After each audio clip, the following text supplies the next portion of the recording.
Hi, this is Dan Heisman, and we're continuing with our series of YouTube videos to help you improve your chess game. One of the things that you notice as people improve their board vision as they improve their game is they pay more attention to all the affected squares that potential moves can make. So when you first start playing, people have a tendency to look just at the square that the moving piece is moving to and make all their decisions about the board based on that one square, like for instance whether that move is safe or anything else that might be going on.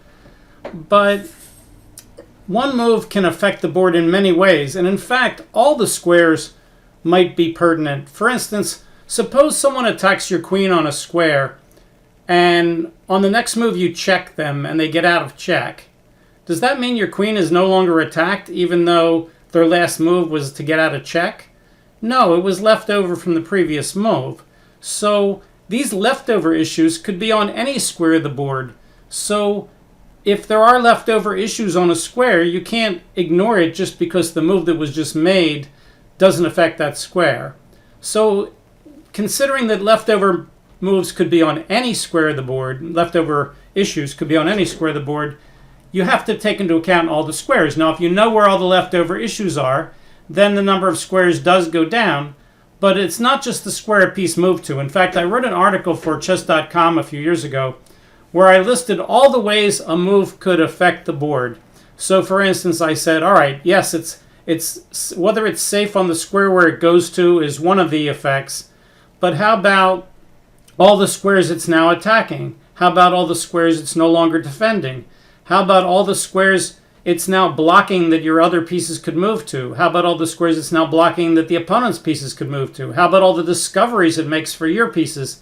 How about all the discoveries it makes for your opponent's pieces, and so on? And I came up with a list of like 14 things, different ways that a move could affect the board, and some astute readers of my column added a couple more, so there was actually like 16 different ways that a move could affect the board rather than just looking at the square that the piece is going to.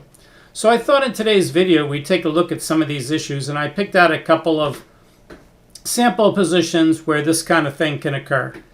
All right, so in the first position that we have here in front of us, the question is, what about the candidate move knight to e4? Okay, so it's black's move, and we're looking at knight e4 for black. That's why I put black at the bottom. Well, if you just look at the square e4, and that's the only square you look at, you're going to say, oh, I can't play knight e4 because he has three pieces attacking it, and I only have two, the pawn on d5 and the bishop on b7, guarding it. And therefore, if he takes, and I take back with the pawn, and he takes on e4, and I take on e4, and he takes on e4, then I'm going to be down a pawn, and I lose a pawn, so therefore knight e4 is not safe. Well, that's what you would get if e4 is the only affected square. But let's look at that sequence and see why that's trivially not so, and then we'll look at it a little deeper. So knight e4 will make the move on the board. Let's say white says, I'm going to win that pawn. And he says, I got 3 on it. So he plays knight takes e4, pawn takes, bishop takes, queen takes. Okay, well, is the position quiescent? Is that the only square that was affected? Oh no, guess what? We have a discovery on the bishop on g5. It's attacked twice and it's only guarded once. So we have to look what would happen if we take that bishop. Okay, well, now we have to also look at this rook because the queen on d8 is guarding the rook on a8 and it's also guarding the bishop on g5. If the knight takes the bishop on g5, does that remove the guard of the rook on a8? And the answer is no, because after queen takes g5, the rook on f8 is now guarding the rook on a8. So believe it or not, the f8 square where the rook is pertinent to whether or not you can play knight e4. Let's go back to the position at the start. So one of the issues is if white just tries to win the pawn on e4, then the issues on the other squares tell you that winning that pawn on e4 is not safe for white, which means that knight e4 might be safe for black. But we have to look at all the different move orders. Well, now we see that there's lots of squares affected. Let's see how many squares we can say are affected by knight e4? Well, already we saw d5 was affected, b7 was affected, a8 was affected, c3 was affected, d3 was affected, c2 was affected, g5 was affected, the knight had to take, f3 was affected, e7 was affected, d8 was affected, and f8 was affected. All those squares were affected by knight e4 because in the line we just looked at, all those pieces had to do something in order to figure out whether it was safe. But that doesn't tell us the whole story. For instance, if we look at knight e4, maybe white should simply take the bishop on e7 first and then win the pawn on e4. Okay, well, but again, we have multiple squares that are affected. And if we just look at those squares for the moment, knight e4, let's say he does play bishop e7. Since he's attacking the queen and black has no way to counterattack the queen or check, black pretty much has to take. But what does that do? Well, now the queen on d8 is now on e7, but that guards e4. It puts an extra guard on the knight on e4, so that now, if white tries to take the knight, black has 1, 2, 3 pieces guarding it, and on bishop takes, pawn takes, now there's 2 pieces guarding it, and white can't take without losing a piece. Now let's say white plays knight d2, hitting that pawn a 3rd time, then black has a chance to save it. For instance, black could guard it with f5. Then he would have to look at queen b3 check to see if that does anything. He could guard it with knight f6, but then we'd have to look at pawn takes pawn because we're removing a guard from that square. Or we could play rook f e8, putting another rook on it, or maybe even rook a e8, guarding the pawn. So all those things are possible in this position, which could account as one of the possible sequences. You have to take all the sequences into account. If there's even one of them where white wins the pawn, then if he's a good player, that's the one he's going to find, and that's the one he's going to play against you. So, yes, we started out by looking at the captures on e4. Now we're looking at what happens if he takes first on e7, and then we're looking at, well, he can't take with the knight because we fork his bishop and his knight when we take back with the pawn, so he'd probably take with the bishop first, and then hit the pawn, and then we have to see if we can save that pawn. But there's more squares affected too. For instance, once my knight moves or my queen moves, maybe I have less defenders on d5 or c5 because white is attacking those squares. If you look at my earlier video on the safety table, then once I start moving these pieces, maybe he can, at the end, he could take a pawn. So let's take a look at that idea too. So knight e4, can he take this pawn right away and remove the guard? Well, let's see if he can. Knight takes d5. Now that the knight's not guarding it, that removes a guard on the knight on the knight on e4. But now maybe that knight on e4 can just take on g5. And if black tries to remove the guard on the knight on g5, white could play knight takes f3 check. Oh no, he can't because he's in check. So he'd have to take with the queen, but that guards the knight with the queen. Okay? So on knight takes d5, black could probably just play knight takes g5. Alright, what if he takes the knight first and then takes on d5? But if he takes the knight first, we could take with the pawn, and now we're hitting the knight and we're hitting the bishop. If he plays bishop takes e7, then white's hitting the queen, so queen takes e7. Does that somehow win this pawn or this pawn or this pawn? No, because on knight d2, we've seen this before, transposes, we could still guard that pawn with a move like rook f e8. Okay, so how about if white takes first on c5 and then gets a discovered attack with the queen on that square? Can that work? The answer is, well, no, I think knight takes g5 again. And even though white gets to take another pawn, black could trade off that knight and then take the pawn over here, and black's up a piece. White gets a pawn with check at the end. And white has 6 pawns, black only has 4, but black's up a piece. Black has the bishop pair, so white has lost material. Now that doesn't mean that line is forced. Of course it's not, but that's a possible sequence. So look at all the squares that we've got now. Originally we started with just the e4 square, and the fact that white could take 3 times and black could take 2. Then we started to realize that g5 and e7 squares were involved. Then we started to realize when the queen gets moved out, maybe the rook on a8 was loose, but no, it's guarded by the rook on f8. And now we're also seeing that maybe white could take on c5, or maybe white could take on d5. So all of those squares are involved. So when we're doing this example, you have to take all those squares into account. So let's ask Stockfish, after knight e4, Mr. Stockfish, can white win material? And we'll turn on analysis, and it says white's best move. White has a nice advantage, but his best move is to just save the bishop with bishop f4, when white is better in this position. Now that his bishop is saved, he might be threatening to win this pawn, and black would have to save it. Stockfish suggests knight on d to f6, and white has the better position, but he's not winning a pawn. All right, let's look at a different example. I think we want number 32 next, so let's pick that out. We do examine. Oops, it's not typing. Guess it would help to do that.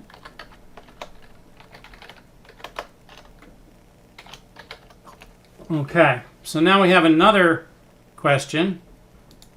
All right, so in this position, it's black's move. We can flip the board again. Game, flip. Okay, so what's our candidate move this time? This time our candidate move is queen takes f4. If that move initially looks not safe for you, then okay, but that pawn on e3 is pinned to the king by the bishop on b6. You need your board vision to see that f4 is not really guarded by that pawn at the moment. So that's what Charles Hurtan calls a sneaky pin. Queen takes f4. So if you're a lower rated player, if you're really low, you wouldn't even see that queen takes f4 is possible, because you wouldn't see that the e3 pawn it's not legal for it to take the queen. But if you're a little bit higher than that, you might say, oh, I just win a pawn, I'll play queen takes f4. Okay, but is f4... So what are the squares that are involved right now? Well, obviously, our queen is no longer on f6, so that's involved. The queen is taking on f4, that's involved. The bishop on b6 has to pin the pawn on e3, that's involved. The pawn on e3 is the pin piece, he's involved. And the king on g1 is involved. So to begin with, we see that f6, where the queen is leaving, f4, e3, b6, and g1 are involved. Are there other squares? Of course. For instance, c3 is no longer attacked by the queen, but we couldn't win his queen anyway because it was guarded by the bishop. So queen takes c3 was a candidate, but if queen takes c3 and he takes with the bishop, that would remove one of the guards on e3, but he'd still have a rook there. Now we could look at the sequence, queen takes c3, bishop takes c3, and then rook takes f4. So that is also possible, but right now we're really just asking about queen takes f4. So we're looking again at queen takes f4. Well, if you just stop and say queen takes f4 is safe, then again, you're not looking at all the possible sequences that might affect that square. And you say, well, what are you talking about, Dan? If he can't take my bishop and he can't take the queen, and if he moves the king out of the way, then I'll just move the queen and save the queen and I win a pawn. Well, that logic would be good if those were the only ideas on the board, but there's still more ideas that you have to look at. So for instance, after queen takes f4, if you can't figure out what white's number one candidate move is, you might want to pause the video and see if you can figure it out. All right, so for those of you that didn't pause it, or those of you that did and guessed the answer is, what happens if black plays queen takes f4 and white plays c5? The idea of c5 is simply to throw a monkey wrench into the square so that, for instance, obviously black cannot take with the pawn to save his bishop, because then white would win the queen. But then you'd say, well, but what happens if the bishop just takes the pawn? Isn't he still pinning the pawn? But we have a possibility of maybe capturing the bishop. If white captures the bishop now and black takes back, then white takes here, and white got a bishop for the queen, and black didn't get anything for his queen. So white is up an entire piece in this position. But that's not the only issues. Suppose black starts out by playing queen f2 check. Now we have a new square that's involved. We have a check after king h1, the only legal move. Now we have to see, can I back rank mate him? No. But I could now take the pawn. Let's say black takes the pawn with the bishop. Is the position quiescent now? Have we looked at all the squares that are involved? And the answer is, well, no, because if we get to this position, then if white plays rook f1, guess what? The queen is trapped. So now we have a whole bunch more squares that are involved. We've got e2 is guarded by the knight. We got g3 is guarded by the h-pawn. We got g2 is guarded by the king. We got f1 is guarded by the rook and the knight. We got d2 is guarded by the queen and the rook. We've got e3 is guarded by the bishop and the queen. So in that sequence, queen takes f4, c5, queen f2 check, king h1. If black just saves the bishop, if he saves the queen, then he loses the bishop. But if he saves the bishop, he gets his queen trapped. Well, does that mean the queen takes f4 was not safe? No, because we still have more sequences and squares to look at. Suppose white plays c5 and black just plays bishop takes c5. Well, clearly white still can't play e takes f4. But if he tries to remove the guard with queen takes c5, now black can play queen to f2 check. All right, why does this make any difference? Well, because after king to h1, if black plays d takes c5 and white plays rook to f1, now the material balance is different than it was before when black played queen f2 check first, because he didn't have the bishop taken off already. So in this position, even though the queen is still trapped, if the queen just takes the rook, queen takes f1, rook takes f1, let's say, rook takes f1, knight takes f1, black's up the exchange and 2 pawns in the endgame with an easy win. Let's go over that again. So on queen takes f4, c5, it's not correct to play queen checks first, because after king h1, when black saves the bishop, white doesn't have to sacrifice here. He'll just simply trap the queen and he's winning. But if we change the move order and we look at queen takes f4, c5, bishop takes c5, and now white tries to sacrifice the queen, now black throws in the Zwischenzug check, takes the queen, and when his queen gets trapped, he's already gotten the queen for the bishop. Now he can afford to give up the queen for the rook. Let's say he takes with a knight this time. Well, black's still going to play rook a d8, threatening to remove the guard with rook takes f1. And black's up the exchange, and let's see, exchange in 2 pawns here. So our original thought was queen f4 might be safe because the pawn can't take it. Then we realized, he's got a monkey wrench move. He can play c5. We have to figure this out. So this square becomes heavily involved. d6, b6, c5, c3. Now black has to play the right move order. Queen f2 check is incorrect. It's correct better to play bishop takes. If you don't believe me, let's say a stockfish. Stockfish, what should black play here? Stockfish says, you're right, Dan, bishop takes c5. What if you play queen f2, Stockfish? Stockfish says, oh, white's winning if you check him. Don't check him. Take the bishop. Take the pawn with the bishop. Pin that pawn, and now, if he takes with the queen, you give him a check and you win. But if he doesn't, if he just simply attacks the bishop, well, you keep the bishop on the diagonal, keep the pawn pinned, and you won the pawn. So we've gone back and forth here, but that's what it takes as you get progressive deepening into the position. At first, it looks like queen takes f4 is safe. Then it looks like, if you find c5, maybe queen takes f4 is not safe. But then if you find the exact right sequence, queen takes f4, c5, bishop takes c5 exclamation point. If queen takes c5, now you give him the check. Now you take the queen. Now your queen is trapped. It's okay. You're up enough. You can afford to give up a queen for a rook. And black's winning.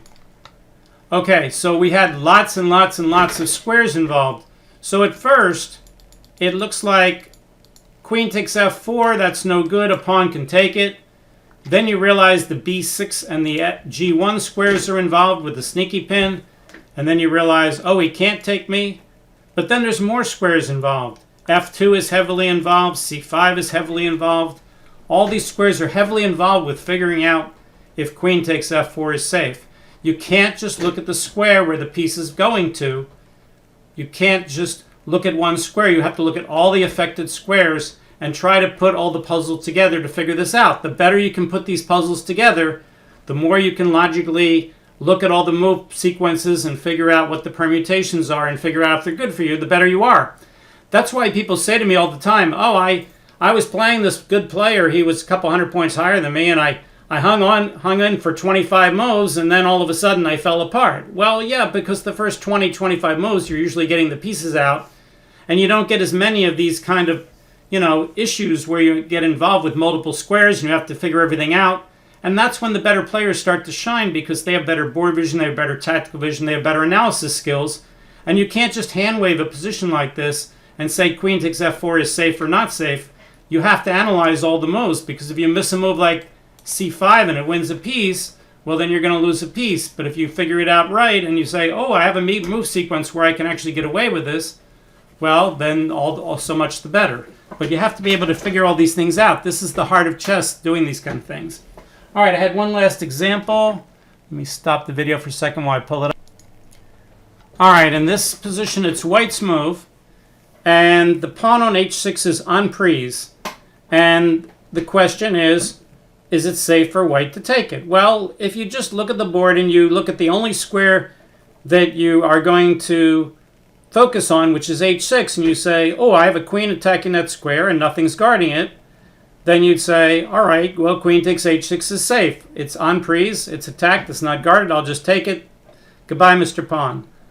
But again, it's not that easy. What are all the affected squares? Well, when you take on h6, one of the problems is, how do you get your queen out of h6 later? It looks like it's going to be easy. It looks like you can go to g5, you can go to h4, and besides, who's going to attack the queen? Well, the answer is there's lots of pieces that could attack the queen. The knight could go to f5, the bishop could go to f6, and what happens when those pieces make those moves is all of a sudden the queen's being threatened to be trapped. So for instance, queen takes h6, suppose black plays bishop f6, taking away these two squares. Now black's threatening knight f5, and if the queen goes to h3, maybe there's discoveries with the knight on the queen with the bishop. So, or maybe black could even wait a move because the queen can't go anywhere and even trap it in a different way. Maybe he could play bishop, let's say white does nothing, and black now plays bishop g4 and white just develops a piece. Now knight f5 is going to trap the queen in this position. Now, of course, white has moves to stop that. All right, so all those squares are affected. The d4 square is affected when you move the bishop, the g5, the h4 square, the f5 square is affected, the g4 square, the h3 square, they're all affected here. What if black plays knight f5 right away? Well, you might say, can't I just play queen here? Nope, the knight will take it. The queen will take it. How about if you play queen here? Well, now bishop f6, and now again the queen has to go to a square where there's a discovered attack. He has to play queen to g4, and now we have, for instance, knight to e3, hitting the queen with a discovered attack, and also hitting the rook and hitting the pawn over here. And if white plays queen e2, trying to guard everything, certainly knight takes, queen takes, and black has won the exchange for that pawn on h6. So all those squares, again, are affected. It seems hard to believe that f1 is affected by queen takes h6, but yet after knight here, queen here, bishop here, the queen has to go here, knight here, this square is affected, this square is affected, the bishop on c1 is affected, he could take the knight, but then he loses the queen for the knight, and now the rook is affected. So in that sequence, which is pretty forcing, after all, after knight here, where can white go? He'd have to go here. And as we said, we could take away his squares with something like this. So believe it or not, we've got, again, a whole slew of squares are affected. So even f1 back here is greatly affected by taking that pawn. If you don't see that f1 is affected by taking that pawn, then when you play good players, they'll show you that that's true. Again, let's ask Stockfish what black should do after queen takes h6. Stockfish, what you going to play? Stockfish says, I'll play knight f5. He says, now queen h3 to try to get out of it. There's that discovery again that we just talked about.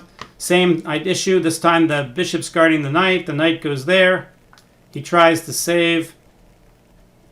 The bishop takes. Now he says, I can give up the exchange instead of giving up a whole piece there. And the knight takes f5, and black is up 5 pawns. So after queen takes h6, whoops, queen takes h6, Stockfish says knight f5, and black is up by 5 pawns. So white's best move here, black is better because he's way ahead in development. It says white's best move is to play g4 when he's down by like one and a half pawns. So black has a really good position. Black should counter with f5, and on queen h6, he should play the interesting move c4. Don't ask me why. We'd have to ask Stockfish. But in any case, black is much better.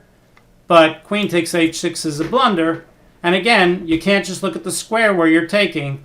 There's a whole bunch of other squares affected. So today's video, we talked about affected squares, and we're talking about your analysis skills, your visualization, your deductive logic, your ability to look ahead and figure out which moves are forced, which ones are relevant. But you have to look at all the affected squares, all the moves that might affect those moves. You can't just look at the square you're going to. You got to look at all the discoveries. You got to look at all the follow-up moves and how they affect the squares. There's a lot of things that go on to making good moves, especially when the positions start to get a little complicated, which they usually do after move 20. And that's where the better players really shine. And to get to be a better player, you have to become a better analyst. Okay, I hope you enjoyed today's video. For my YouTube channel, you can tell your friends about it. That's the best thing. If you could do that, I'd appreciate it. Dan Heisman Chess. If you'd like the video, you can, and you can subscribe to the channel. We'll see you next time. Bye.